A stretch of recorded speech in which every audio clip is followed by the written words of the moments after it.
ओम नमः शिवाय। श्री शिव महापुराण पढ़ने अथवा सुनने वाले के साथ ही साथ उसके पूरे कुल को भी मुक्ति मिलती है। सच्चिदानंद प्रभु शिवजी के चरित्र सुनने, पढ़ने और कहने से भी संपूर्ण पाप नष्ट हो जाते हैं और दोनों लोकों में आनंद प्राप्त होता है। इस प्रस्तुति में संपूर्ण श्री शिव महापुराण आपके सामने प्रस्तुत की गई है। आप अपने कोई अन्य काम करते समय भी इसे सुन सके, इसलिए हमने इसे पूर्ण HD क्वालिटी में बनाया है, जिससे सभी को आसानी से समझ आ सके और प्रभु शिव के चरणों में हम सभी की भक्ति बढ़ती ही रहे। इसमें आपको शिव भक्ति का संपूर्ण ज्ञान अवश्य ही मिलेगा। जो भी व्यक्ति प्रभु शिव को हृदय में बसाकर इसे पढ़ेगा अथवा सुनेगा, उसके सभी दुख कष्ट काल शिवजी हर ले। इसी कामना के साथ आइए शुरू करते हैं पहली कथा। ओम नमः शिवाय। शिव पुराण की कथा के अनुसार ब्रह्मा जी की समझ से समझने की कोशिश करते हैं कि शिव क्या है, उनका निर्गुण रूप कैसा है, उनका सगुण रूप कैसा है।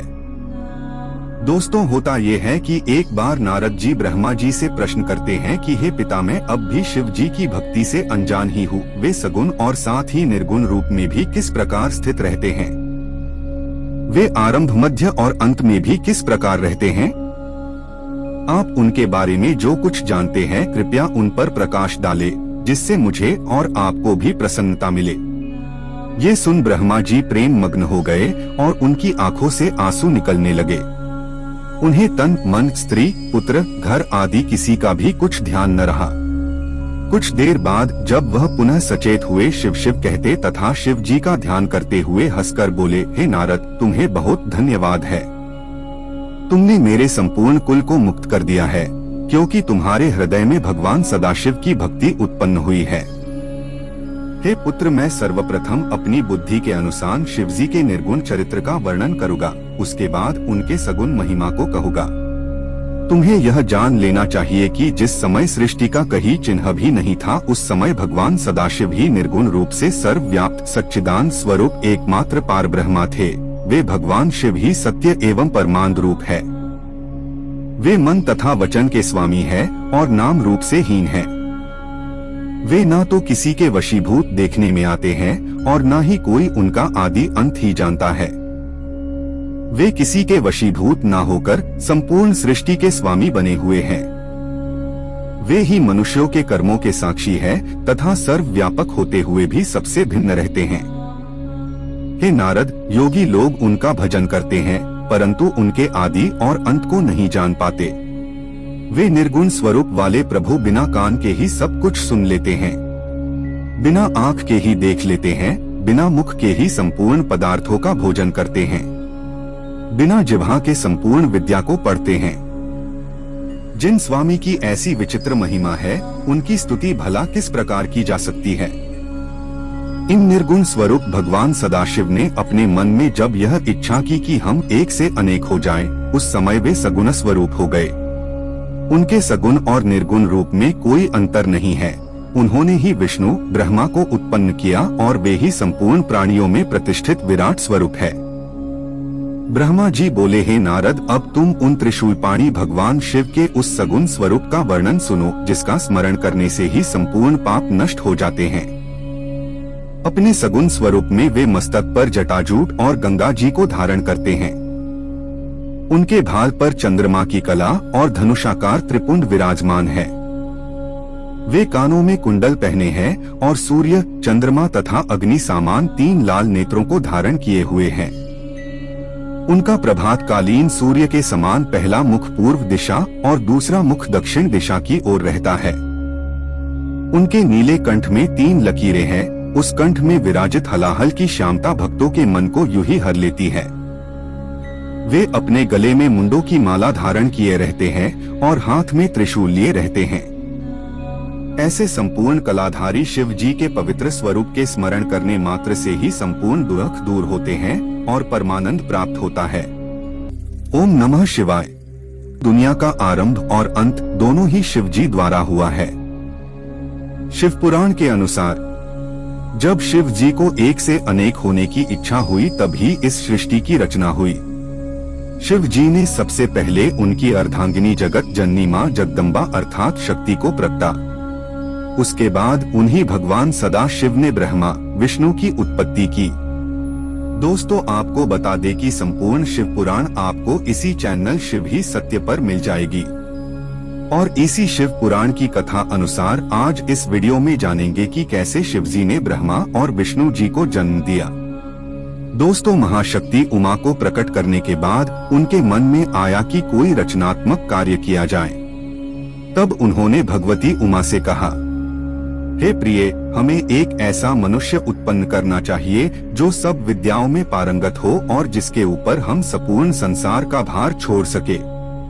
शिव जी के मुख से निकले हुए इन शब्दों को सुनकर भगवती जगदम्बा जी ने अपनी बाईं ओर देखा तो उनकी इच्छा से तुरंत ही एक मनुष्य की उत्पत्ति हुई। वह मनुष्य अत्यंत रूपवान, कलवान, बुद्धिमान तथा शीलवान था। उसका संपूर्ण शरीर श्यामवर्ण चंद्रमा जैसा था। उसका प्रत्येक अंग सुडोल एवं परम सुंदर था। वह संपूर्ण विद्याओं का निधान, महाप्रतापी, सिद्धरूप तथा पवित्र था। वह उत्पन्न होते ही भगवान सदाशिव एवं भगवती उमा के सम्मुख हाथ जोड़कर खड़ा हो गया। उस सुंदर मनुष्य को देख उमा सहित शिव जी प्रसन्न हुए। वह भी इन दोनों को देखकर बहुत हर्षित हुआ। फिर उसने हाथ जोड़कर इन दोनों की स्तुति और प्रशंसा करते हुए प्रार्थना की, हे पिता एवं हे मातेश्वरी, आप मेरा नाम रखकर मेरे योग्य जो कार्य हो उसे बताइए। यह सुनकर शिव जी बोले, तुम्हारा नाम विष्णु होगा। संपूर्ण सृष्टि में तुम्हारे समान तेजस्वी तथा प्रतापी अन्य कोई भी प्राणी प्रकट न होगा। तुम्हारा यश संपूर्ण संसार में निरंतर फैला रहेगा। संसारी मनुष्य तुम्हें हरि, चतुर्भुज, भगवान, अच्युत आदि नामों से पुकारेंगे। तुम भक्तों के मनोरथ पूर्ण करने के लिए उत्पन्न किए गए हो। अब तुम्हें यह उचित है कि तुम तपस्या करो, जिससे तुम्हें और अधिक तेज और सामर्थ्य की प्राप्ति हो। इतना कहकर भगवान सदाशिव ने विष्णु को योग विद्या का उपदेश दिया। तब विष्णु एक स्थान पर बैठकर तपस्या करने में संलग्न हो गए। वे दिव्य सहस्त्र वर्ष तक एक ही आसन पर बैठ योग साधना द्वारा भगवान सदाशिव का ध्यान करते रहे। परंतु जब उन्हें तपस्या का कुछ भी फल प्राप्त नहीं हुआ तो उनके हृदय में अत्यंत शोक हुआ। उसी समय जिस प्रकार वर्षा में बादल गरजते हैं, ठीक उसी प्रकार ये आकाशवाणी हुई, हे विष्णु, तुम मन लगाकर फिर से तप करो, क्योंकि हम सुगमता से किसी को दिखाई नहीं देते।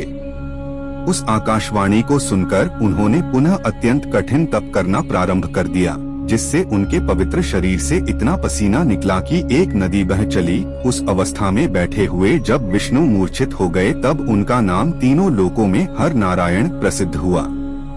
वे इस प्रकार मूर्छित हुए जैसे कोई निद्रा में शयन कर रहा हो। उसी दशा में भगवान सदाशिव की इच्छा से उन विष्णु की नाभि से एक कमल की उत्पत्ति हुई। उस कमल में बहुत सी पंखुड़ियां थी। वह देखने में बहुत ऊंचा, मनोहर तथा लंबा था। इसके पश्चात शिव जी ने ब्रह्मा जी को अपनी दाहिनी भुजा से उत्पन्न किया और उसी कमल में बैठा दिया। उनका रंग लाल था। उनके 4 मस्तक थे, चारों दिशाओं में खुले थे। उनके सभी अंग विष्णु के समान ही थे। वह भी अत्यंत तेजस्वी तथा सामर्थ्यवान थे। उसी समय एक आकाशवाणी हुई कि, हे पुत्र, तुम्हारे अज, ब्रह्मा, धाता, विधाता, बहुगर्भ आदि अनेक नाम होंगे। ओम नमः शिवाय। हमने देखा कि कैसे ब्रह्मा जी और विष्णु जी की उत्पत्ति भगवान शिव ने की। आज हम देखते हैं कैसे शिव जी ने ब्रह्मा जी और विष्णु जी का घमंड तोड़ा। भगवान सदाशिव की माया तीनों भुवनों को घेरे हुए है। वे जो चाहते हैं वही होता है। विष्णु जी की नाभि से जो कमल का पुष्प निकला उस पर शिव जी ने ब्रह्मा जी को उत्पन्न कर बैठा दिया, परंतु ब्रह्मा नहीं जानते थे कि उन्हें किसने उत्पन्न किया है, उनका पिता कौन है। तब उन्होंने सोचा कि जिसके मूल से यह कमल का पुष्प उत्पन्न हुआ है वही मेरा पिता होगा। ऐसा सोचकर उस कमल की जड़ को जन्म देने वाले अपने पिता का पता लगाने के लिए ब्रह्मा उस कमल की डंडी के मार्ग से उस जल के भीतर जा पहुँचे। ब्रह्मा उस कमलनाल के सहारे सैकड़ों कोसों तक पानी के भीतर चले गए, परंतु उन्हें उसके उद्गम स्थान का कोई भी पता नहीं चल सका। तब वो निरंतर 100 वर्षों तक प्रयत्न करने के बाद निराश हो जाने के शोक से व्याकुल होकर उसी स्थान पर पुनः लौट आए जहाँ से नीचे की ओर चले थे। जब वे पुनः वापस आए तो यह देखकर उनके आश्चर्य की सीमा नहीं रही कि वहाँ वह कमल पुष्प कहीं भी दिखाई नहीं देता था जिस पर वे पहले बैठे थे। इस अद्भुत दृश्य को देख उन्हें अत्यंत चिंता हुई।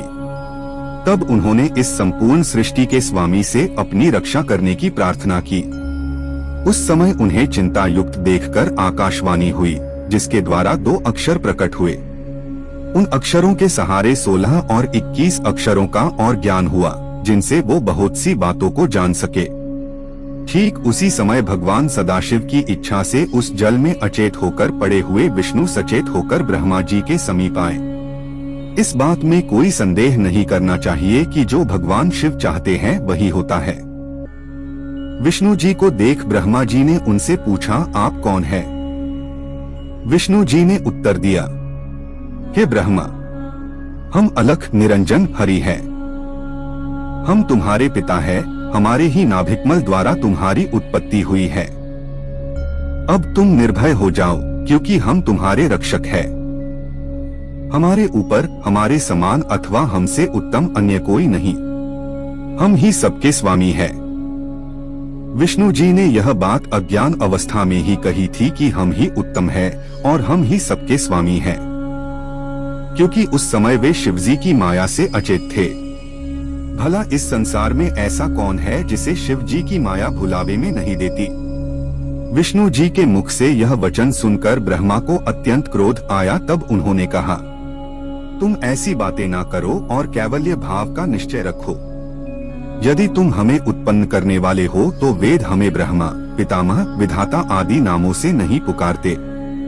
हम स्वयं ही तीनों गुणों को धारण करके संपूर्ण सृष्टि को उत्पन्न करने वाले हैं। अतः तुम्हें हमारे प्रति ऐसे शब्द नहीं कहने चाहिए। यह बात सुन विष्णु बोले, हे ब्रह्मा, तुम अज्ञानता में मत पढ़ो। इस सृष्टि को उत्पन्न करने वाले हम ही हैं। हम ही सब जीवों को उत्पन्न करके उनका पालन करते हैं और प्रलयकाल में सबको नष्ट करते हैं। हमारी माया के वशीभूत होकर सब अपना ज्ञान भुला बैठते हैं, इसलिए तुम भी ऐसा कह रहे हो। इसमें तुम्हारा दोष नहीं है। हम ही ने वेदों को बनाया और तुम्हें नाभि कमल द्वारा उत्पन्न किया। हमसे अधिक श्रेष्ठ अन्य कोई नहीं है। यदि तुम हमारा पूजन करोगे तो वह शुभ होगा, अन्यथा हम तुम्हें अपनी शक्तियां माया द्वारा नष्ट कर देंगे। विष्णु जी के ऐसे अहंकार पूर्ण शब्द सुनकर ब्रह्मा जी के हृदय में भी क्रोध उत्पन्न हो गया और वो विष्णु जी के शत्रु बन गए और उनसे कहने लगे, हे विष्णु, जिस प्रकार गुरु अपने शिष्य को झिड़क कर बुलाता है, उसी प्रकार तुम हमें उपदेश क्यों दे रहे हो?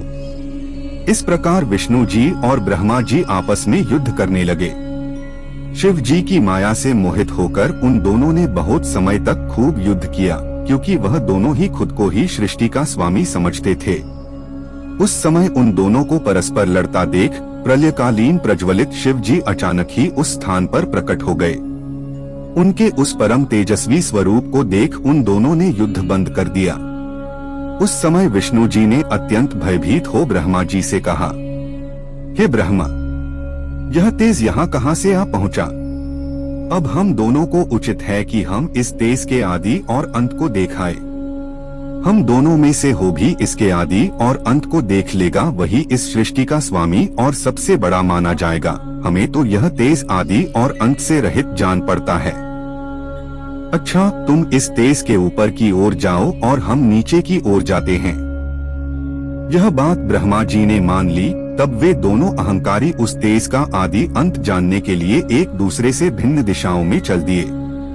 जो कार्य अहंकार की अवस्था में किया जाता है वह कभी पूर्ण नहीं होता और उसका फल भी अच्छा नहीं मिलता। जब तक मनुष्य अहंकार को नहीं त्याग देता तब तक उसका कार्य सिद्ध नहीं हो सकता। ब्रह्मा जी और विष्णु जी के इस चरित्र को जो मनुष्य प्रातः काल हाथ पांव धोकर ध्यान में लाता है, उसे इस लोक में सुख, आरोग्य तथा परलोक में श्रेष्ठ गति की प्राप्ति होती है। विष्णु जी और ब्रह्मा जी दिव्य सहस्त्र वर्षों तक उस दिव्य ज्योति के आदि और अंत को ढूंढते रहे, परंतु किसी को भी उसका कुछ पता नहीं चला। अस्तु वह दोनों निराश होकर अपने स्थान को लौट पड़े, परंतु तभी एक आश्चर्य की बात हुई कि जिस स्थान से वे चले थे वह उन्हें बहुत ढूंढने पर भी कहीं दिखाई नहीं दिया। उन्हें 1 सहस्त्र दिव्य वर्षों का समय अपने पहले स्थान को ढूंढने में लग गया। उस समय उन दोनों को इस बात का ज्ञान हो गया कि उनके ऊपर भी कोई शक्ति है जो सबसे उत्तम और पुरातन है। यह बात ध्यान में आते ही यह आकाशवाणी हुई, हे ब्रह्मा तथा हे विष्णु, तुम दोनों योग साधना करो। उसे सुनकर उन दोनों ने योगाभ्यास करते हुए उस अलक्षित स्वामी की स्तुति में इस प्रकार कहना आरंभ किया, हे स्वामी, हम दोनों ने आपकी माया के वशीभूत होकर अपने को सृष्टि का उत्पन्नकर्ता समझ लिया था। अब हम अपने अभिमान को त्याग कर आपको दंडवत करते हैं। आप हमें अपना सेवक जानकर कृपा कीजिए और प्रकट होकर हमें अपना दर्शन दीजिए। उनके इस प्रकार कहते ही भगवान सदाशिव ने साक्षात प्रकट होकर उन्हें अपना वह स्वरूप दिखाया जिसके दर्शन पाकर संपूर्ण संसार मोहित हो जाता है। उनका शरीर श्वेत पत्थर के समान गौर था, उस पर वे भस्म मले हुए थे। उनके वामांग में आदिशक्ति महामाया उत्तमोत्तम वस्त्रालंकारों को धारण किए हुए विराजमान थी। उनके दर्शन प्राप्त कर ब्रह्मा और विष्णु को अत्यंत प्रसन्नता हुई। उन दोनों ने हाथ जोड़कर उनकी स्तुति की और कहा, हे प्रभु, हमारे इस युद्ध का परिणाम शुभ ही हुआ जो हमें आप परम प्रभु के दर्शन प्राप्त हुए। हमसे जो कुछ अपराध हुआ उसे आप कृपापूर्वक क्षमा कर दीजिए। इसके बाद वे दोनों अपने मस्तक को नीचे झुकाए हुए शिव जी के चरणों की ओर देखने लगे। ब्रह्मा जी और विष्णु जी की स्तुति सुन भगवान सदाशिव ने मुस्कुराते हुए कहा, हे ब्रह्मा तथा हे विष्णु, तुमने हमारी माया के मोह में पड़कर ही परस्पर युद्ध किया। अब तुमको उचित है कि इस विरोध भाव को त्याग कर तुम दोनों ही अहंकार को नष्ट कर दो और वह कार्य करो जिसकी हम तुम्हें आज्ञा देते हैं। ओम नमः शिवाय। ब्रह्मा जी और विष्णु जी जब खुद को ही सर्वश्रेष्ठ समझकर अहंकार कर बैठे, तब भगवान शिव ने कैसे यह घमंड तोड़ा, ये हमने पिछले वीडियो में देखा। आज हम शिव पुराण की अगली कथा के अनुसार देखेंगे कि किस तरह भगवान शिव ने विष्णु जी और ब्रह्मा जी को शिक्षा दी और सृष्टि उत्पन्न तथा पालन करने का दायित्व दिया। जब विष्णु जी और ब्रह्मा जी उस लिंग स्वरूप भगवान सदाशिव का आदि अंत ढूंढ नहीं पाए, तब उन्हें ये समझ आ गया कि उनसे भी ऊपर कोई शक्ति है जो सर्वोत्तम और सबसे पुरातन है। इसके बाद उन दोनों ने हाथ जोड़कर उस शक्ति को प्रणाम किया और माफी मांगी, जिसे सुनकर भगवान सदाशिव ने उन्हें साक्षात प्रकट होकर दर्शन दिए। सर्वप्रथम उन्होंने ब्रह्मा जी को श्वास मार्ग द्वारा संपूर्ण वेद पढ़ाया, फिर वे 5 मंत्र भी बताए जिनमें संपूर्ण विद्याएं समाहित है। उन्होंने फिर प्रणव की शिक्षा दी जिसके अक्षर वेद कहलाते हैं। शिवजी का सर्वप्रथम वाक्य वही है। इसके पश्चात उन्होंने 24 अक्षरों से युक्त वेदों की माता गायत्री का उपदेश दिया। फिर महामृत्युंजय मंत्र की शिक्षा देने के उपरांत चिंतामणि मंत्र को सिखाया, जो मनुष्यों और देवताओं को भी महान सुख देता है। उस वेद और मंत्रों को पढ़कर ब्रह्मा जी को अत्यंत आनंद हुआ। उस समय ब्रह्मा जी और विष्णु जी कृतज्ञता भरी दृष्टि से उन महेश्वर भगवान की ओर देखने लगे। उन दोनों के उस अनन्य प्रेम भाव को देख भगवान शिव भी प्रसन्न हुए। तब उन्होंने ब्रह्मा जी से कहा, हे ब्रह्मा, तुम धन्य हो जो तुम्हें मेरी कृपा से संपूर्ण सृष्टि का स्वामी होने का सौभाग्य प्राप्त हुआ। अब तुम मेरी आज्ञा स्वीकार कर सृष्टि उत्पन्न करो। इसके बाद उन्होंने विष्णु जी की ओर देखकर कहा, हे विष्णु, तुम सृष्टि का पालन करने के अधिकारी हो। तुम हमें वेद का स्वरूप जानो और वेद में जो कुछ लिखा है उसे हमारी आज्ञा मानकर स्वीकार करो।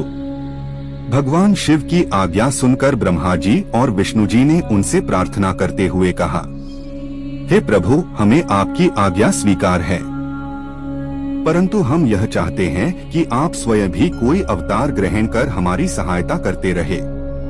तीनों लोकों का पालन करने के पश्चात अंत अर्थात प्रलय का अधिकार आप अपने पास रखे। हमारा यही मनोरथ है।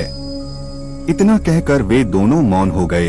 फिर भगवान शिव की मौन स्वीकृति पाकर उन दोनों ने कहा, हे प्रभु, अब आप सर्वप्रथम हमें यह बताए कि हम किस रीति के अनुसार आपका पूजन करें।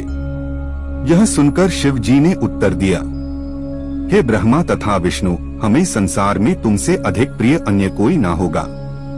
अब तुम दोनों संपूर्ण चिंता त्याग कर सुखपूर्वक अपना कार्य करो तथा इस कार्य द्वारा अन्य लोगों को भी सुख पहुँचाओ। हमने तुम्हें कुछ देर पूर्व जो अपना लिंग स्वरूप दिखाया था, उसका पूजन करना सर्वथा योग्य है। उसी के पूजन से सुख की प्राप्ति होगी। तुमने जो हमसे अवतार ग्रहण करने की प्रार्थना की है, उसके संबंध में ये जान लो कि समय आने पर हम स्वयं ही प्रकट होकर आएंगे। हमारे उस अवतार का नाम रुद्र होगा। हम चारों अर्थात ब्रह्मा, विष्णु, शिव और शक्ति एक ही स्वरूप है। जो व्यक्ति हम में किसी प्रकार का भेद समझेगा, उसे बहुत दुख उठाना पड़ेगा। इतना कहकर भगवान शिव ने एक बड़े गुप्त भेद को प्रकट करते हुए कहा, यह भेद वेद में भी अधिक गुप्त है, अर्थात हम सगुण रूप में शिव और शक्ति दो नामों से प्रकट होते हैं तथा तीनों गुणों द्वारा ब्रह्मा, विष्णु एवं शिव नामक देवताओं के रूप में अलग प्रकट होते हैं। किसी कल्प में पहले विष्णु फिर ब्रह्मा तदुपरांत रुद्र की उत्पत्ति होती है, तो किसी कल्प में पहले शिव फिर ब्रह्मा तत्पश्चात विष्णु की उत्पत्ति होती है। इस प्रकार तुम दोनों शक्ति के चिन्ह से रजोगुण एवं सतोगुण को ग्रहण करते हो। हर अर्थात महादेव हमारे हो अंश से उत्पन्न होकर हमारे ही तमोगुणी स्वरूप है। उनके अधीन प्रलय कार्य रहता है। तुम दोनों श्याम एवं लाल वर्ण का स्वरूप धारण किए हो, आथ हम श्वेत रूप धारण करेंगे। इसके पश्चात शिवजी ने विष्णु जी से कहा, हे विष्णु, तुम संपूर्ण जीवों का भली प्रकार पालन करना। हमारे दाहिनी ओर से ब्रह्मा, बाएं ओर से विष्णु तथा हृदय से रुद्र की उत्पत्ति होगी। हमारी शक्ति जो उमा है, वह भी दो अंशों में प्रकट होगी, जिससे तुम अलग अलग नहीं समझे जाओगे। पहले अंश से वे लक्ष्मी स्वरूपा होकर तुम्हें प्राप्त होगी और दूसरे अंश से सरा होकर ब्रह्मा को प्राप्त होगी। उनके उमा स्वरूप को हर प्राप्त करेंगे, उस समय संसार में उनका नाम सती प्रसिद्ध होगा।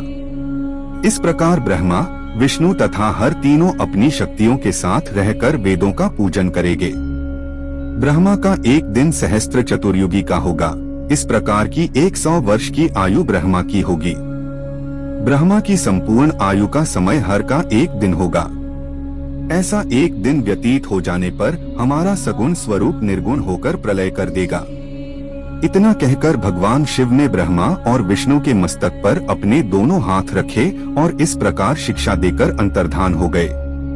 तब वे दोनों शोक से व्याकुल हो हाथ जोड़ शिव शिव कहते हुए जिस ओर शिव जी लुप्त हुए थे, उसी ओर मुंह किए हुए बारंबार दंडवत करते रहे। तो दोस्तों, कुछ इस प्रकार शिव जी ने ब्रह्मा जी और विष्णु जी को शिक्षा दी और सृष्टि उत्पन्न और पालन करने का दायित्व दिया। ओम नमः शिवाय। हमने देखा कि कैसे शिव जी ने ब्रह्मा जी और विष्णु जी को शिक्षा दी कि वो सृष्टि उत्पन्न और पालन कर पाए। आज हम शिव पुराण के अनुसार ही देखेंगे कि कैसे शिव जी की आज्ञा से ब्रह्मा जी ने सभी जीव और सृष्टि उत्पन्न की। जब भगवान सदाशिव और उनकी शक्ति प्रकृति ने इच्छा की, तो उनकी इच्छा द्वारा सर्वप्रथम बुद्धि की उत्पत्ति हुई। उस मह तत्व से अहंकार और अहंकार से सतोगुण, तमोगुण तथा रजोगुण उत्पन्न हुए। इन तीनों गुणों द्वारा आकाश और पृथ्वी उत्पत्ति हुई। इसी प्रकार क्रमानुसार देवता, मनुष्य आदि योनियों की उत्पत्ति हुई। फिर ब्रह्मा जी ने भगवान शिव के चरणों का ध्यान धरकर सनक, सनंदन, सनातन, संत कुमार एवं रुभु इन 5 मनुष्यों को उत्पन्न किया। ये सब भगवान सदाशिव का ध्यान धरने के अतिरिक्त और कुछ नहीं जानते थे। उन्होंने ब्रह्मा जी से कहा कि हम सृष्टि उत्पन्न करने का कार्य नहीं करेंगे। तब ब्रह्मा जी को बहुत क्रोध आया, पर विष्णु जी के समझाने से वो शांत हुए और बहुत समय तक तपस्या करते रहे। परंतु उस तपस्या का जब कोई फल नहीं निकला, तो उन्हें अपने मन में बहुत आश्चर्य हुआ। उस समय भगवान शिव की माया से वे ऐसे भयभीत हुए कि उनके नेत्रों से आंसू की बूंदें टपकने लगी। उस समय भगवान शिव ने दयालु होकर उन्हें सद्बुद्धि प्रदान की और उनके हृदय में इच्छा उत्पन्न हुई कि भगवान शिव ही यदि मेरे पुत्र उत्पन्न होकर जन्म ले तो संपूर्ण कार्य स्वयं ही सिद्ध हो जाएंगे। इस बात को मन में रखकर वे फिर बहुत समय तक योग समाधि में लीन हो गए। उनकी इस तपस्या से भगवान शिव अत्यंत प्रसन्न हुए और सृष्टि की वृद्धि करने के लिए ब्रह्मा जी की भौं के निचले भाग से अवतार ग्रहण किया। उन्होंने अपने उस अवतारी शरीर में वे चिन्ह प्रकट कर दिए जिसे ब्रह्मा जी और विष्णु जी ने उनके दर्शन प्राप्त करते समय देखे थे। इस प्रकार उन्होंने ब्रह्मा जी की सहायता करने हेतु अवतार ग्रहण किया। भगवान शिव इस रूप में प्रकट होकर ब्रह्मा जी से बोले, हे ब्रह्मा, यदि आप हमें आज्ञा दे तो हम वेदानुकूल कार्य करें। ब्रह्मा जी ऐसा सुपुत्र पाकर फूले नहीं समा रहे थे। ब्रह्मा जी ने कहा, जब तुम जैसे मेरे पुत्र उत्पन्न हुए हैं तो मेरे संपूर्ण मनोरथ निश्चय ही पूर्ण हो जाएंगे।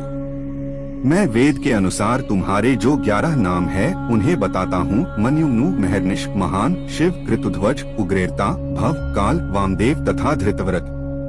तुम्हारी 11 रुद्रानियों के नाम इस प्रकार होंगे: धी, वृत्ति, उष्णा, उमा, निर्यत्सर, इला, अंबिका, इरावती, सुधा, दीक्षा तथा रुद्रानी। इसके अतिरिक्त रुद्र, महेश्वर, हर तथा जगदीश आदि तुम्हारे अनेक नाम और भी होंगे। पृथ्वी, जल, आकाश, अग्नि और वायु ये पांचों तत्व तथा सूर्य, चंद्रमा, जीव और हृदय ये योगस्थान तुम्हारे निवास स्थान होंगे। तुम अपनी पत्नियों को यही अपने साथ रखो और संतान की उत्पत्ति करो जिससे सृष्टि की उत्पत्ति हो। उनकी यह बात सुनकर उन सगुण स्वरूप शिवजी ने भूत, प्रेत, पिशाच आदि सहस्त्रों प्रकार के भयानक जीव उत्पन्न किए, जिन्हें देखकर ब्रह्मा जी को अत्यंत आश्चर्य हुआ। तब उन्होंने भयभीत होकर कहा, तुम इस संतान को इसी समय नष्ट कर दो तथा श्रेष्ठ पुत्र उत्पन्न करो। यह सुनकर शिव जी ने उत्तर दिया, हे ब्रह्मा, जिन जीवों को बार बार जन्म लेना और मरना पड़े उन्हें हम उत्पन्न नहीं करेंगे, उन्हें तो आप ही उत्पन्न कीजिए, आप हमें भूलिएगा नहीं। यह कहकर शिवजी ने अपनी माया को ब्रह्मा जी के ऊपर से हटा लिया। उस समय ब्रह्मा जी ने चैतन्य होकर अपना मस्तक दंडवत करने हेतु उनके चरणों में झुका दिया। यह देखकर शिव जी ने उन्हें ऊपर उठाते हुए उनके मस्तक पर अपना हाथ फेरा। उस समय सनकादिक भी आकर शिवजी के चरणों में गिर पड़े और उन्हें दंडवत करते हुए स्तुति करने लगे। भगवान सदाशिव ने दयालु होकर उन्हें उत्तम बुद्धि प्रदान की। तदुपरांत शिवजी ब्रह्मा जी के ललाट के मार्ग से गुप्त होकर अपने लोक चले गए। शिवजी की आज्ञा पाकर ब्रह्मा जी ने सर्वप्रथम पृथ्वी, आकाश आदि पंचतत्व, पर्वत, मूल एवं कला आदि उत्पन्न किया। तदुपरांत अपनी इच्छा से विरची, अग्निरस, शातातप, भृगु, पुलस्त्य, पुलह तथा वशिष्ठ इन सप्तऋषियों को जन्म दिया। फिर उन्होंने अपने प्रत्येक अंग से नारद, दक्ष, कर्दम आदि 10 पुत्रों को उत्पन्न किया। फिर स्तन से मनुष्य, पीठ से पाप और अन्य अंगों से प्रीति, तृष्णा आदि को प्रकट किया। तदुपरांत क्रमानुसार नक्षत्र, दिशा, दिक्पाल, चंद्रमा आदि को उत्पन्न किया। परंतु अपने द्वारा उत्पन्न उस तामसी सृष्टि को देखकर ब्रह्मा जी को अत्यंत चिंता हुई। रात्रि के कारण अब उन्हें भूख लगी और वे राक्षस यक्षादि को खाने के लिए दौड़े। उस समय अपने शरीर को भयानक बनाकर उन्होंने काल को उत्पन्न किया। इसके उपरांत उन्होंने उस शरीर को त्याग कर स्त्री का शरीर धारण किया। उस समय उनके उस रूप को देखकर सब ऋषि मुनि आसक्त होकर उन्हें पकड़ने के लिए दौड़ पड़े। तब उन्होंने उस शरीर को बदलकर दूसरा शरीर धारण किया और अपने घुटनों द्वारा असुरों की उत्पत्ति की। ऋषि मुनि उस समय उन्हें नहीं पहचान सके और काम के वशीभूत निर्लज्ज बनकर उनके पास दौड़े चले आए। उनके भय से भयभीत हो ब्रह्मा जी ने भगवान शिव जी से प्रार्थना की और कहा कि हे प्रभु, आप इन दुष्टों को शीघ्र ही नष्ट कर डाले। उनकी प्रार्थना सुनकर शिव जी ने अप्रकट रूप से आज्ञा दी कि तुम अपने इस शरीर को बदल डालो। जिस समय उन्होंने अपने शरीर को बदला वो समय सायकाल कहलाया। उसमें संपूर्ण असुर अचेत होकर गिर पड़े। तदुपरांत ब्रह्मा जी ने मनुष्यों की सृष्टि की। अस्तु उन्होंने दूसरा रूप धारण कर राक्षस, गंधर्व, यक्ष, किन्नर, कीमपुरुष, विद्याधर, ईश्वर, भूत, प्रेत आदि तथा स्त्री को उत्पन्न किया। परंतु इन जीवों की उत्पत्ति से भी ब्रह्मा जी को प्रसन्नता प्राप्त नहीं हुई। इसके उपरांत शिवजी की इच्छा से उन्होंने सिंह, हाथी, बैल आदि बुद्धिहीन जीवों को उत्पन्न किया। इस सृष्टि को उत्पन्न करने के बाद जब ब्रह्मा जी ने सोचा कि ये काम क्या करेंगे, तब शिव जी का ध्यान करते ही चारों वेद उसी समय ब्रह्मा जी द्वारा उत्पन्न हो गए। उनसे उन्होंने धनुर्विद्या, गान विद्या एवं संपूर्ण कथाओं से युक्त पुराणों को, जिन्हें पंचम वेद कहा जाता है, उत्पन्न किया। उसके बाद उन्होंने संपूर्ण आश्रम अर्थात ब्रह्मचार्य, गृहस्थ, वानप्रस्थ, संन्यास एवं व्रत, धर्मशास्त्र, नीति, मोक्ष, धर्म, अर्थ, काम तथा वैदिक शास्त्र को उत्पन्न किया। इस प्रकार जब ब्रह्मा संपूर्ण सृष्टि को उत्पन्न कर चुके तब विष्णु उसका पालन करने लगे और शिवजी पृथ्वी को स्थिर रखने के कार्य में संलग्न हुए। शिव पुराण के अनुसार सृष्टि को उत्पत्ति का यह वर्णन अत्यंत सुख प्रदान करने वाला है। ओम नमः शिवाय। अगली कथा के अनुसार देखेंगे कि किस प्रकार शिवजी की इच्छा से ब्रह्मा जी ने इस मैथुनी सृष्टि की उत्पत्ति की और प्रथम स्त्री पुरुष को उत्पन्न किया। भगवान सदाशिव से शक्ति प्राप्त कर ब्रह्मा जी ने एक पुरुष तथा एक स्त्री को अपने आधे आधे शरीर से उत्पन्न किया।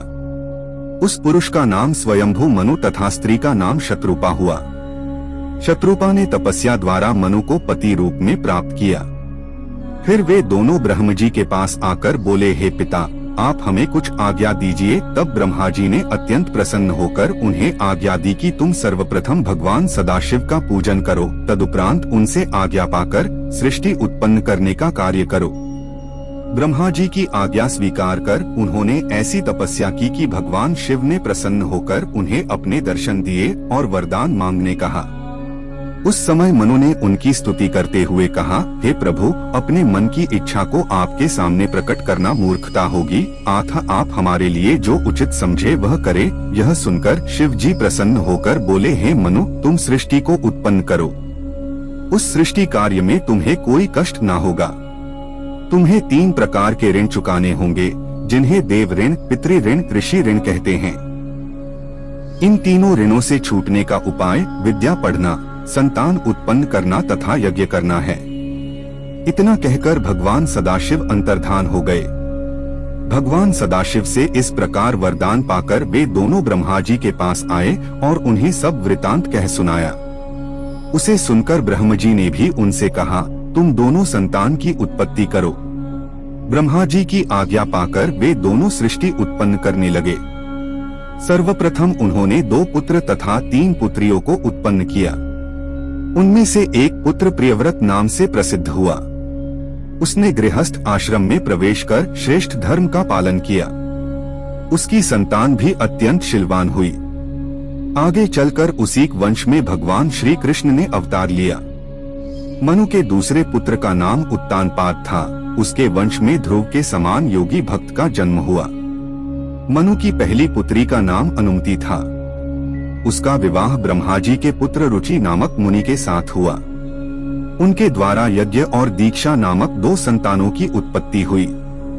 मनु की दूसरी पुत्री का नाम देवहूति था। उसका विवाह कर्दम मुनि के साथ हुआ। उसके गर्भ से भगवान कपिल देव ने जन्म लिया। इसके अलावा कर्दम मुनि की 9 कन्याएं और हुई जो ऋषियों से ब्याही गई। मनु की तीसरी पुत्री का नाम प्रसूति था। उसका विवाह दक्ष के साथ हुआ। उन दोनों से 60 कन्याएं उत्पन्न हुई। उनमें से 10 कन्याओं का विवाह दक्ष ने धर्मराज के साथ कर दिया। 27 कन्याओं का चंद्रमा तथा 13 कन्याओं का विवाह कश्यप के साथ। 4 कन्याएं ताक्सर्य एवं भूत अंगिरस तथा कृशाश्व को 2-2 कन्याएं ब्याह दी। उन सबसे बहुत अधिक संतानों की उत्पत्ति हुई। उसी के कुल में ब्रह्मा, विष्णु तथा शिव जी ने जन्म लिया। इस प्रकार अपनी 60 पुत्रियों का विवाह करने के उपरांत दक्ष ब्रह्मा जी के पास जाकर उनसे सब हाल कह सुनाया और उनसे पूछा कि अब आप मुझे क्या क्या आज्ञा देते हैं। दक्ष की बात सुनकर ब्रह्मा जी ने उसकी प्रशंसा करते हुए कहा, हे पुत्र, अब तुम कोई ऐसा उपाय करो जिससे तुम्हारी एक पुत्री का विवाह शिवजी के साथ हो सके। ऐसा करने से तुम्हारा जीवन सफल हो जाएगा। ब्रह्मा जी की आज्ञा सुनकर दक्ष कठिन तपस्या करने चला गया। उस तपस्या के प्रभाव से आदिशक्ति जगदम्बा ने दक्ष के घर अवतार ग्रहण किया।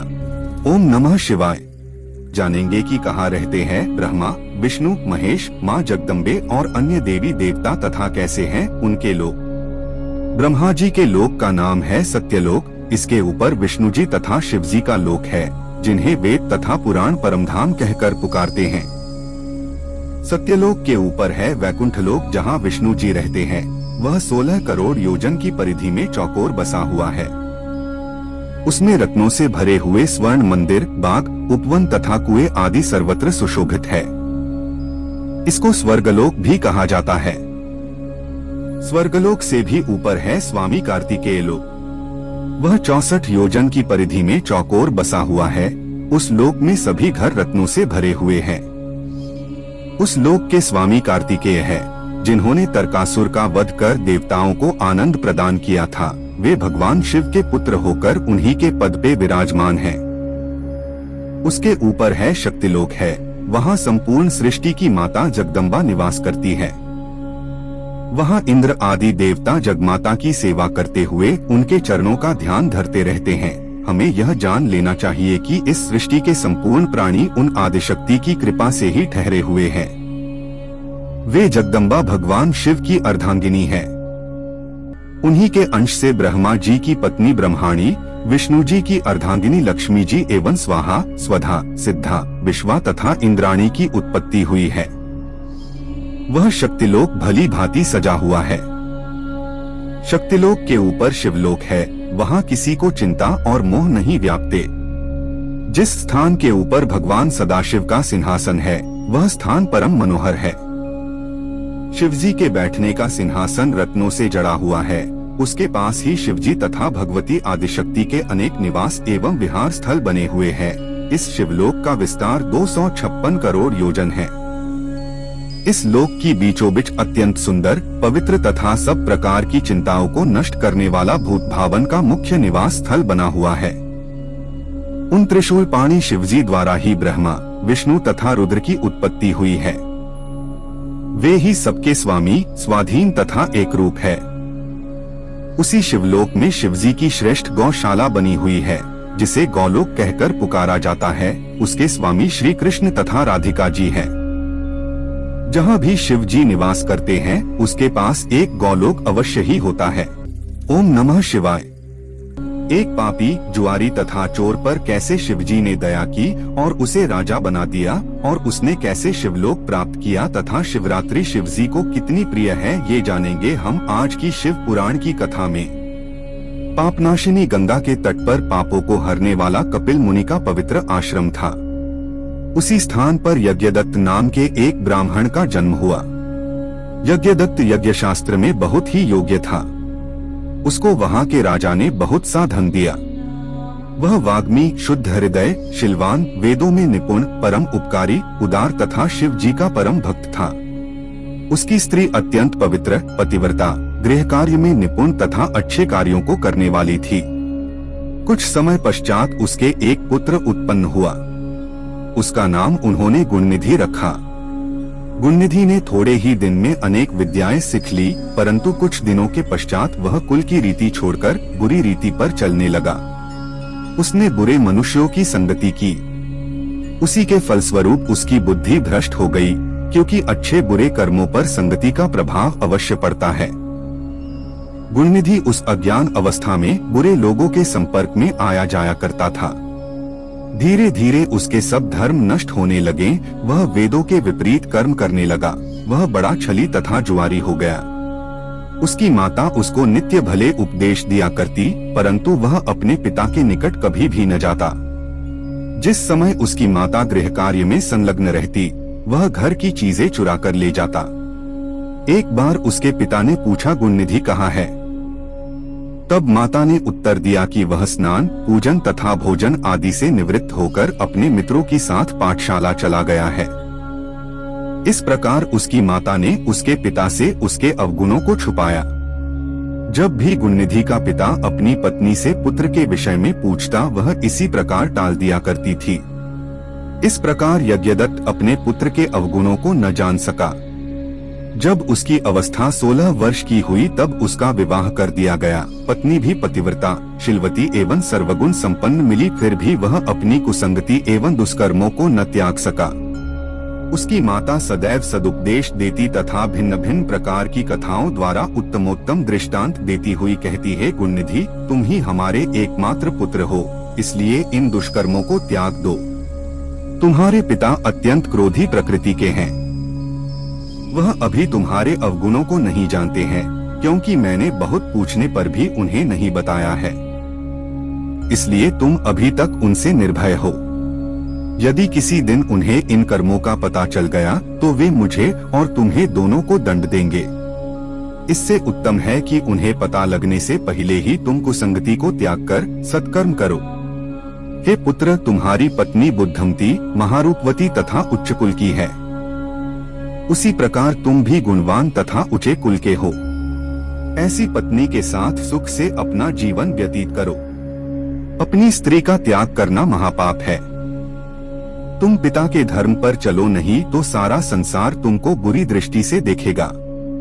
तुम मुझको तथा अपने पिता को क्यों लज्जित करते हो? तुम अन्य घर के लड़कों को देखो, वे नित्य वेद पाठ करते हैं।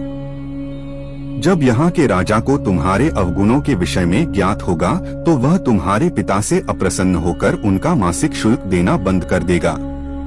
अभी तो लोग यह कहकर टाल देते हैं कि तुम अवगुण के कर्म लड़कपन के कारण करते हो, परंतु अवस्था बढ़ जाने पर सब लोग तुम पर हंसेंगे तथा व्यंग्यपूर्ण तानों से कहेंगे कि अब तुम्हारा कुल अपवित्र हुआ।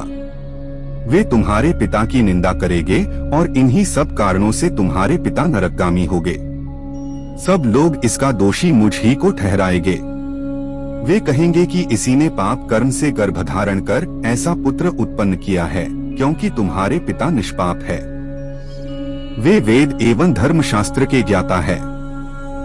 मैं भी अपने पति के सिवाय और किसी पुरुष को नहीं जानती तथा निष्पाप होकर गृह कार्य में संलग्न रहती हूँ। परंतु यह भगवान की इच्छा है कि मेरे गर्भ से तुम जैसा दुख देने वाला कुपुत्र उत्पन्न हुआ है। इस प्रकार गुणनिधि की माता अनेक उपदेश दिया करती, भिन्न भिन्न प्रकार से समझाती, परंतु गुणनिधि पर उसका कोई प्रभाव नहीं पड़ता था। गुणनिधि को यदि ब्रह्मा जी के समान भी कोई गुरु मिलता तो भी उस मूर्ख के मन में बुद्धि उत्पन्न न होती। गुणनिधि की माता उपदेश करते करते थक गई, परंतु गुणनिधि पर कोई प्रभाव नहीं पड़ा। वह सदैव जुआ खेलता, चोरी करता, मदपान करता और वेश्याओं के साथ भोग करने में अपना समय व्यतीत करता था। इस प्रकार उसने कुछ ही दिनों में पिता का धन चुराकर जुआ, भोग तथा वेश्याओं पर खर्च कर डाला। इस प्रकार वह निर्धन हो गया। उसके पिता ने जितने बहुमूल्य रत्न आदि अपनी विद्या के प्रभाव से प्राप्त किए थे, उनमें से कुछ भी शेष न रहा।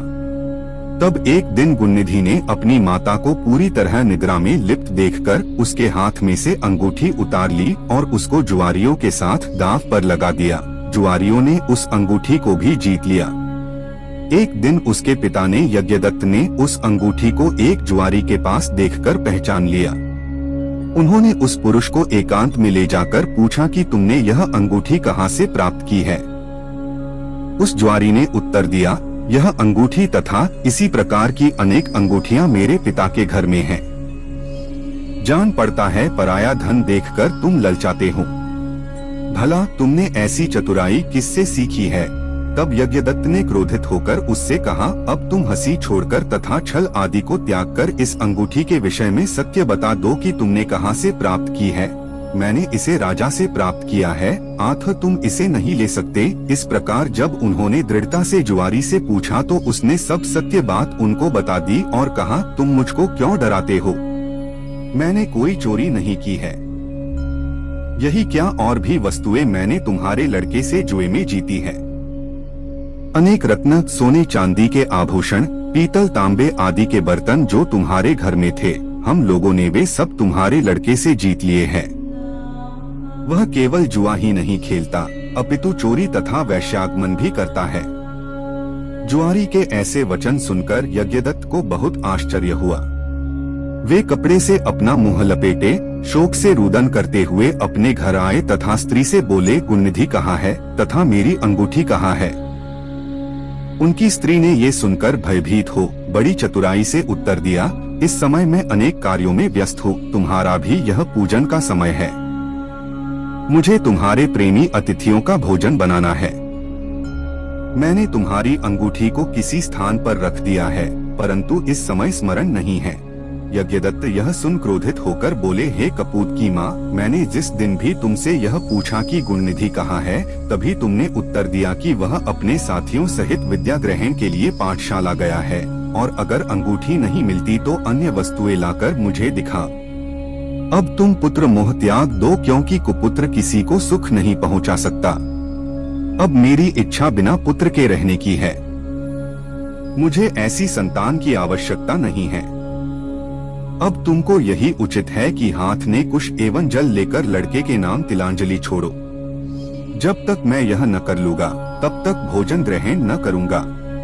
जब गुणनिधि ने यह बात सुनी तब वह चिंता और शोकयुक्त होकर अपने को भाग्यहीन समझने लगा और रो रो कर कहने लगा, हाय मेरी सहायक माता, अब मैं कहाँ जाऊँ, क्या करूँ?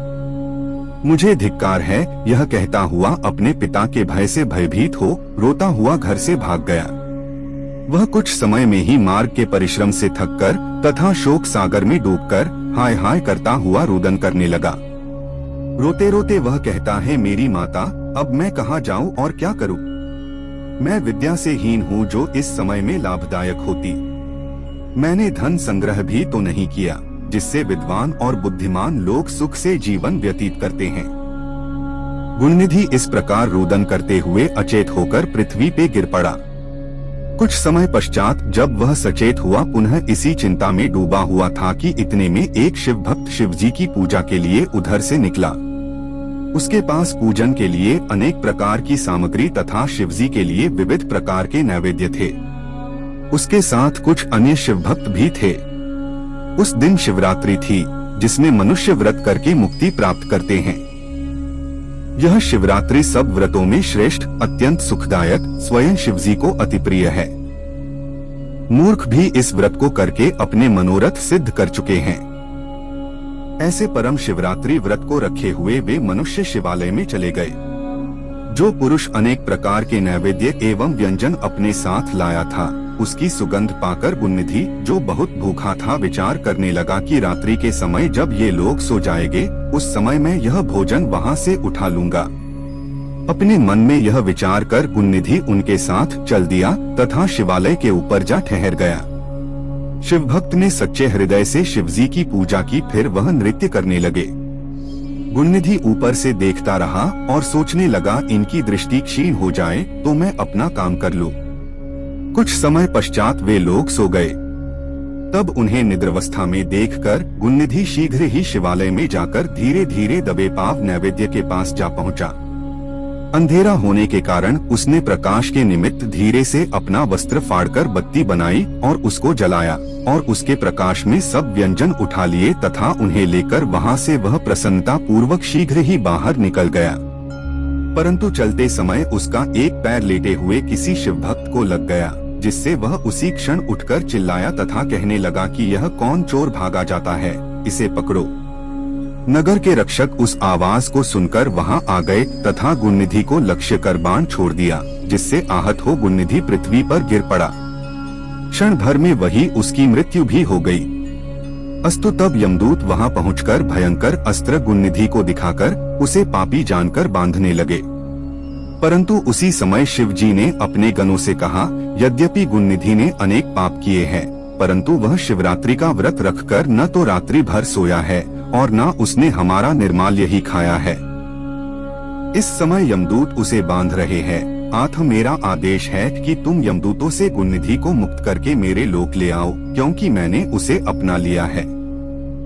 अब वह नरकगामी ना होगा। मुझको शिवरात्रि व्रत अत्यंत प्रिय है। अस्तु अब गुणनिधि कलिंग देश का राजा होकर मेरा परम भक्त होगा। शिवजी के आदेश से उनके गण गुणनिधि के पास जा पहुँचे और उन्होंने यमराज के गणों से शिवजी की आज्ञा कह सुनाई। तब यमदूत बोले, तुम्हारी आज्ञा उचित है, परंतु इसके पापों का विचार न करके तुम इसे क्यों छुड़ा रहे हो? हम इसकी मूर्खता को कहाँ तक कहे? इसने अपने कुल की रीतियों को त्यागा तथा वेद का अपमान किया है। सबसे बड़ा पाप जो इसने किया है वह यह है कि शिव निर्माल्य चोरी करके भागा और खाने लगा। तुम यह भली भांति जानते होगे कि जो शिव निर्माल्य ग्रहण करता है उसको ऊपर से लांघता है अथवा किसी को देता है वह नरकगामी होता है। शिव जी पर चढ़ी वस्तु खाने की अपेक्षा विष पीना कहीं अच्छा है। यमदूतों की बात सुनकर शिवगणों ने उन्हें उत्तर दिया, यह ब्राह्मण निष्पाप हो चुका है। सबसे बड़ा धर्म इसने जो किया वह ये कि इसने शिव मंदिर में जाकर अपना वस्त्र फाड़कर उससे दिया जलाकर प्रकाश किया। दूसरा बड़ा धर्म इसने शिवरात्रि को व्रत रखकर रात्रि भर जागरण किया। शिव जी का पूजन देखता रहा और उनके नाम का श्रवण करता रहा। यह कहकर शिव जी के गण गुणनिधि को मुक्त कराकर अदृश्य हो गए। शिव जी के गणों से ऐसे वचन सुनकर यमदूत यम के पास जाकर उन्हें सब हाल कह दिए। इसे सुनकर यम को भी आश्चर्य हुआ। फिर यम ने शिव जी को दंडवत कर अपने गणों को आदेश दिया कि जो भी मनुष्य देह में भस्म लगाए हो, रुद्राक्ष धारण किए हो, शिवलिंग का पूजन करता हो एवं आराधना में डूबा हो तथा उसका शिवजी से किसी प्रकार भी संबंध हो, तुम उसको मुक्त कर देना और कोई कष्ट मत देना। गुणनिधि विमान पर आरूढ़ हो शिवलोक को चला गया। बहुत समय तक स्वर्ग में अनेक प्रकार के सुख भोग कर वह कलिंग देश का राजा हुआ तथा करदम नाम से प्रसिद्ध शिव भक्त हुआ। उसे पूर्व जन्म का स्मरण था, इसलिए वह समस्त शिवालयों में दीप दान करने लगा। उसने प्रत्येक मंडलेश्वर को आदेश दिया कि जितने भी शिवालय हो वहां दीपक जलाए जाएं। वह स्वयं भी बड़े हर्ष के साथ दीप दान करता रहा। जब उसकी मृत्यु हुई तब उस पुण्य से वह शिवलोक को प्राप्त हुआ। ऐसी विचित्र महिमा है हमारे भोले भंडारी की। ओम नमः शिवाय। शिव पुराण की कथा में जानेंगे कि कैसे शिव जी की कृपा से हुआ था कुबेर जी का जन्म और वे कैसे बने थे शिव जी के परम मित्र। शिव पुराण में लिखा है, जो मनुष्य शिव प्रीति से युक्त होकर इस कथा का पाठ करेगा अथवा सुनेगा या किसी को सुनाएगा, उसको धन तथा संतान की प्राप्ति होगी। ब्रह्मा जी के पुत्र पुलस्त्य के विश्रवा नाम का एक पुत्र हुआ। विश्रवा की 3 स्त्रियां थीं। वे तीनों ही विष्णु जी तथा शिव जी की भक्त थीं। विश्रवा की सबसे छोटी पत्नी से विभीषण नाम का पुत्र उत्पन्न हुआ। विभीषण विष्णु का ऐसा भक्त हुआ कि वह इस अथाह संसार सागर से पार हो गया। विश्रवा की मंझली पत्नी से 2 पुत्र रावण तथा कुंभकर्ण नारद के श्राप के फलस्वरूप उत्पन्न हुए। वे दोनों ही शिव के भक्त बनकर अनेक प्रकार के संसारी भोग विलासों में लिप्त हो गए। उनमें से रावण ने शिवजी की कठिन तपस्या कर उनसे वरदान प्राप्त किया। उसने तेज एवं प्रताप से संसार भर में राज्य किया। विष्णु भगवान ने उसका नाश करने के लिए स्वयं द्विभुज मानव अवतार लिया था, जिनका नाम राम हुआ, परंतु वे रावण का नाश न कर सके। तब उन्होंने शिवजी की आराधना कर अपने कठिन तप से उनको प्रसन्न किया और शिव के अवतार अर्थात श्री हनुमान जी को साथ लेकर वानरों की सहायता से रावण वध किया तथा उसके वंश को ही मिटा डाला। विश्रवा की सबसे बड़ी पत्नी का नाम शक्तिला था। उसके उदर से गुणनिधि का जन्म हुआ था, जिसका वर्णन पहले किया जा चुका है। विश्रवा ने पहले लंका में रहकर जो उचित था वह किया, फिर काशी में आकर घोर तपस्या की, जिससे शिवजी उस पर अत्यंत प्रसन्न हुए। शिवजी का वरदान पाकर वह अलकापुरी का राजा हुआ तथा दिक्पति के नाम से प्रसिद्ध हुआ। उसे राज्य करते हुए एक काल व्यतीत हुआ। जब घनवाहन कल्प का आरंभ हुआ, उस समय विश्रवा ने तपस्या आरंभ की। उसने दीपदान की संपूर्ण विधि कंठस्थ करके उसमें बहुत ध्यान लगाया। अस्तु वह काशी में कठिन तपस्या करने लगा और हृदय को ब्रह्म ज्ञान से पूर्ण कर उसने मन को शांत कर लिया और उसी स्थान पर शिवलिंग की स्थापना करके षोडशोपचार द्वारा उसकी पूजा की। पूजा करते करते विश्रवा के शरीर का रक्त एवं मांस सूख गया, केवल चर्म तथा हड्डियां ही शेष रह गईं। उसकी ऐसी कठिन तपस्या को देखकर शिवजी पार्वती सहित विश्रवा के पास पहुँचे और वर मांगने के लिए कहने लगे। शिवजी ने विश्रवा से कहा, अब इस तपस्या को छोड़कर अपनी इच्छानुसार वर मांग लो। यद्यपि यह शब्द सदाशिव ने उच्च स्वर से कहे थे, परंतु विश्रवा ध्यान मग्न होने के कारण शिवजी के शब्दों को नहीं सुन सका। तब शिवजी ने उसके हृदय से अपनी मूर्ति हटा ली। दिक्पति ने उस समय आश्चर्यचकित होकर जब अपने नेत्र खोले तो देखा कि शिवजी अपने पूर्ण रूप से, जैसा कि वह सुन चुका था, सम्मुख खड़े हुए हैं। उनके वामांग में पार्वती खड़ी थीं। यह देखकर वह अत्यंत प्रसन्न हुआ, परंतु अत्यंत प्रकाशवान तेज को देखने की शक्ति न होने के कारण उसने अपने नेत्र बंद कर लिए। फिर इस प्रकार कहा, हे नाथ, मुझे आप अपने चरण दिखा दीजिए तथा ऐसी शक्ति दीजिए जिससे मैं आपके दर्शन कर सकूं। मैं इसके अतिरिक्त और कुछ नहीं चाहता, क्योंकि संसार में इससे अधिक और कोई पदार्थ नहीं है। दिक्पति यह कहकर चुप हो गया। शिवजी उसके वचनों को सुनकर अत्यंत प्रसन्न हुए। उन्होंने दिक्पति को अपने स्वरूप का दर्शन प्राप्त करने की शक्ति प्रदान की तथा अपने हाथों से उसके हाथ पकड़ लिए। सर्वप्रथम दिक्पति ने नेत्र खोलते ही शिवरानी को देखा और कहा, ये देवी कौन है? इनका बड़ा सौभाग्य है जो ये शिवजी के इतने निकट रहती हैं। इनके पुण्य, प्रेम तथा माता पिता को धन्य है।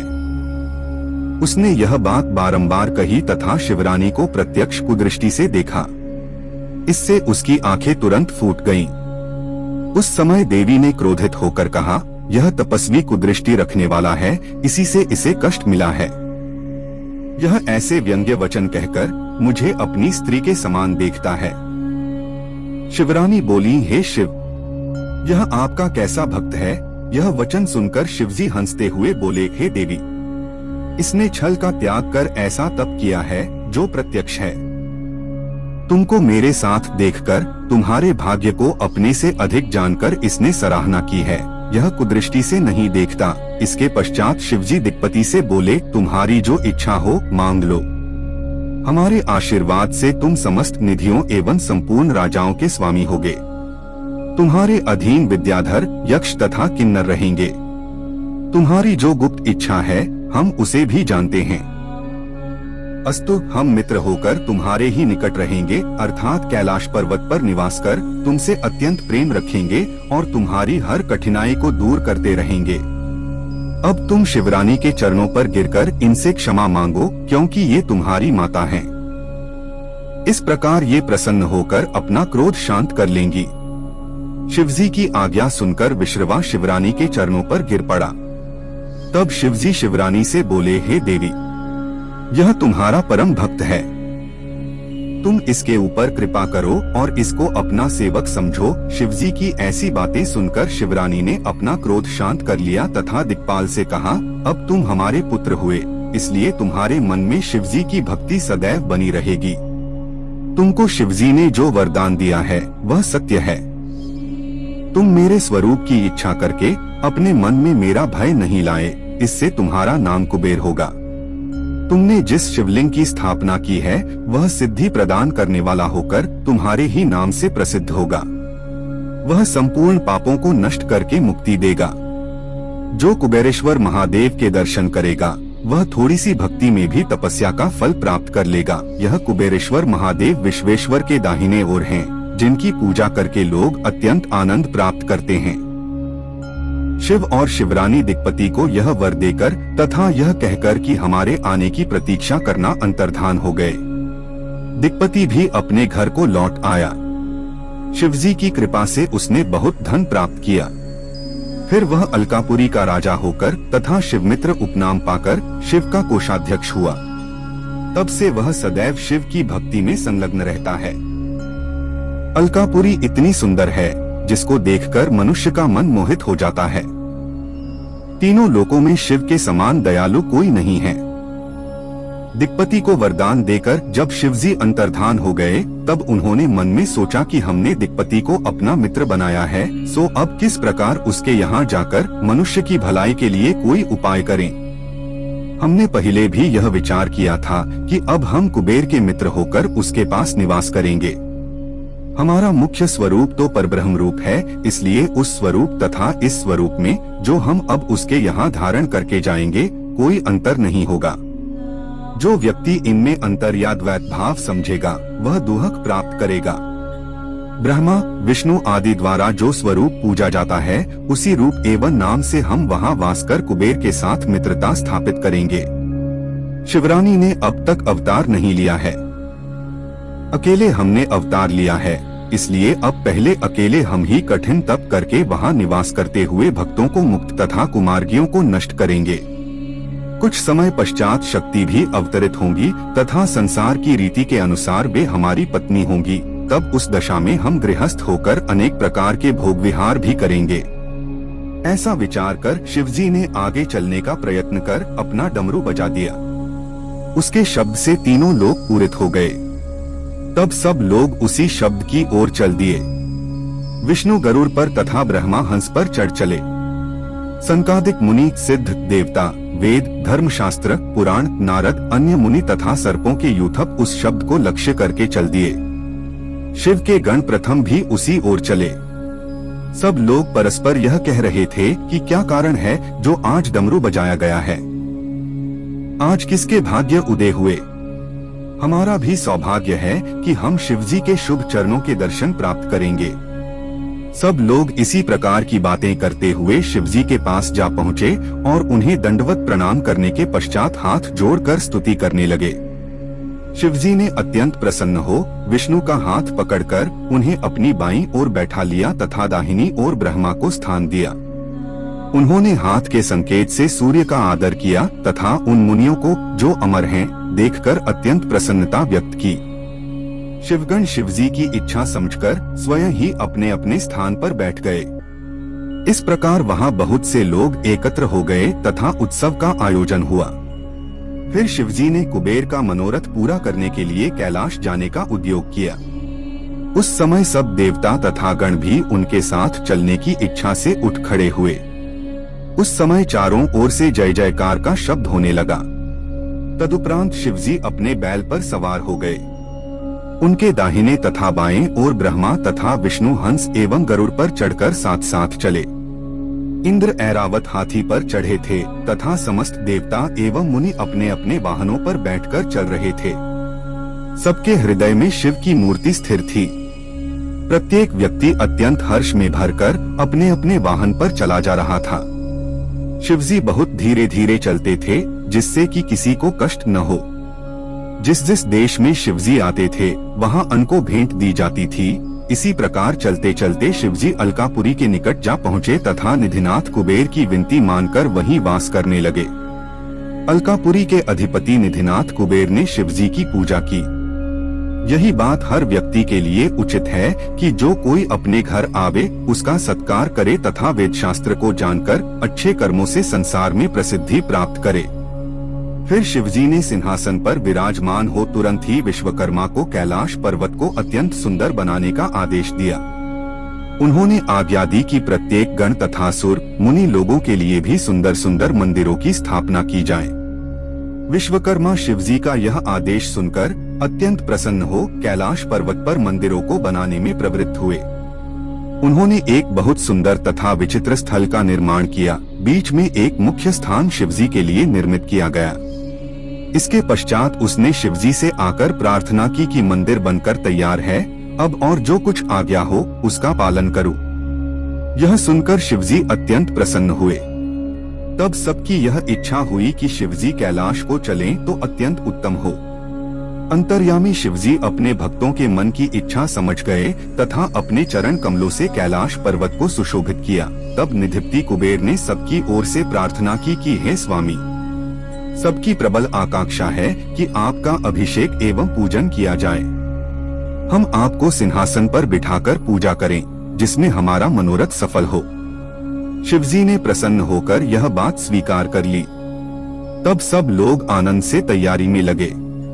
मुनियों ने ज्योतिषियों से शुभ मुहूर्त जानकर प्रसन्न हो विष्णु से यह कहा कि शिवजी के अभिषेक का मुहूर्त निश्चित हो गया है, अब विलंब न कीजिए। तब ब्रह्मा तथा विष्णु ने शिवजी से कहा, हे प्रभु, अब आप स्नान कर इस समय योग्य वस्त्र धारण कीजिए। शिवजी ने प्रार्थना को स्वीकार किया और स्नान कर वस्त्र धारण किए। यह देखकर सब उपस्थित जन प्रसन्न हुए और शिवजी के स्नान के लिए समस्त तीर्थों का जल लाया गया। उसी जल से उन्होंने स्नान किया। ब्रह्मा जी तथा विष्णु जी ने उनके शरीर को अपने हाथों से अच्छी तरह मलकर धोया। उसके पश्चात शिवजी दिव्य वस्त्र धारण करके सिंहासन पर सुभोभित हुए। ब्रह्मा ने वेदध्वनि प्रारंभ की। सर्वप्रथम विष्णु जी ने मंत्र पढ़कर शिवजी की पूजा की तथा लक्ष्मी जी सहित बड़ी भक्ति के साथ बार बार आरती उतारी। समस्त गंधर्व अपने प्रिय स्वर एवं मधुर वाणी में मनोहर गीत गाने लगे। समस्त देवताओं ने शिवजी की पूजा की। सब लोगों ने अत्यंत आनंद के साथ वह उत्सव मनाया। सबसे पहले विष्णु जी ने दोनों हाथ जोड़कर स्तुति करते हुए कहा, हे ईश्वर, आपकी स्तुति वेद भी नहीं कर सकते। मैंने भी आपकी स्तुति की है पर आपका आदि अंत नहीं जान पाया। फिर इसी प्रकार देवता, उपदेवता, गण आदि सबने अपनी अपनी बुद्धि के अनुसार अत्यंत विस्तार पूर्वक स्तुति की। तब शिवजी सबकी प्रीति देखकर अत्यंत प्रसन्न हुए। शंकर जी यह देखकर अति प्रसन्न होकर बोले, तुम सब लोगों की जो भी इच्छा हो उसे प्रकट करो, मैं उसकी पूर्ति करूंगा। यह सुन सब हाथ जोड़कर बोले, हे प्रभु, आपके वचनों से ही हम तृप्त हो गए, हमारे सब क्लेश दूर हो गए हैं। इसके अतिरिक्त अब और कौन सी वस्तु है जिसको हम आपसे मांगे? आपसे क्या छिपा है? फिर भी हम सबकी एक इच्छा है कि हम सब सदा आपकी भक्ति में लिप्त रहें तथा आपके चरणों की इच्छा किया करें। हमको कोई भय नहीं हो और आप हमारे सब अपराध क्षमा करें। सब लोग इतना कहकर चुप हो गए। तब शिवजी सबको अभयदान देकर स्वयं सगुण रूप से वहीं स्थित हुए। फिर सबको समझाकर वहां से विदा कर दिया। केवल ब्रह्मा तथा विष्णु को पास बुलाकर उन्होंने यह कहा कि तुम दोनों ही हमारे शरीर हो तथा संसार की उत्पत्ति कर तुम ही पालन करते हो। अस्तु, जब तुमको कोई दुहक होगा तब हम तुम्हारी रक्षा करेंगे। अब तुम दोनों अपने लोक को सुखपूर्वक चले जाओ। यह सुनकर वे दोनों उनसे भक्ति मांग और विदा होकर चले आए। फिर शिवजी ने निधिप्ति कुबेर का हाथ पकड़कर कहा, हे मित्र, तुम्हारी प्रीति जानकर हमने तुम्हारे निकट ही वास किया है। हमारी तुम्हारी मित्रता तीनों लोकों में प्रसिद्ध हो गई। तुम्हारा कैसा सौभाग्य है कि तुम हमको अति प्रिय हुए हो। तुम प्रसन्न रहो। अस्तु, अब तुम भी अपने लोक को जाओ। निधिप्ति कुबेर शिवजी की ऐसी कृपा देखकर प्रेम मग्न हो गए और उन्होंने यह निवेदन किया, हे प्रभु, मेरा मनोरथ पूर्ण हुआ। यह कहकर निधिप्ति बारंबार शिवजी को प्रणाम करके अति प्रसन्न हो अपने घर तक पहुँचे। इसके पश्चात शिवजी उसी कैलाश पर्वत पर आनंद पूर्वक वास करने लगे। वे कभी कभी इस लोक में आकर भ्रमण करते तथा कभी कभी अपने भक्तों के लिए कुछ लीलाएं रचा करते।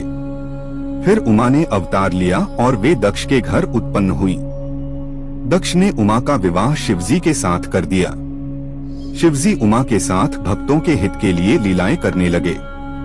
यह शिव अवतार तथा शिवजी के कैलाश जाने तक का वर्णन है। इसके अतिरिक्त और भी शिवजी की सहस्रों लीलाएं हैं। शिवजी की कथा अत्यंत पवित्र है, जिसको सुनने से बड़े बड़े पाप नष्ट हो जाते हैं। जो इसका स्मरण करता है उसके समस्त शोक तथा दुख नष्ट हो जाते हैं। ओम नमः शिवाय। शिव पुराण की कथा में हम देखेंगे कि कैसे ब्रह्मा जी ने काम के वशीभूत हो अपनी ही पुत्री से भोग करना चाहा और फिर शिव जी ने उन्हें रोककर उन पर क्रोध किया। भगवान सदाशिव की माया धन्य एवं अपरंपार है। उन श्री शिवजी की माया ने ब्रह्मा जी को जिस प्रकार नचाया, वह कथा इस प्रकार है कि सृष्टि की वृद्धि के हेतु ब्रह्मा ने अपने मुख से एक कन्या को उत्पन्न किया। उसे उत्पन्न कर उनके हृदय में कुछ अहंकार उपजा। अहंकार प्रत्येक प्राणी को दुख देता है। अस्तुल, उस समय शिवजी ने यह लीला दिखाई कि उनके मुख से एक ऐसी परम सुंदरी स्त्री उत्पन्न हुई जिसको देखने मात्र से संपूर्ण दुख दूर हो जाए। उस स्त्री का नाम संध्या रखा गया। वैसी अपूर्व सुंदरी मनुष्य लोक में तो क्या, देवलोक में भी कोई नहीं थी। वह नख से शिखा तक नवीन पूर्णचंद्र के समान प्रभाशालिनी, गजगामिनी तथा चंपक वर्ण कामिनी को देखकर ब्रह्मा जी के हृदय में काम वासना जाग ही उठी और उन्होंने उसके साथ रमण करने की इच्छा से अपने स्थान से उठकर खड़े हो गए। परंतु दक्ष आदि ने उस समय उन्हें ऐसा करने से रोक दिया। तदुपरांत वे सब दक्ष आदि उनके पुत्र स्वयं उसकी ओर पाप भरी दृष्टि से देखने लगे।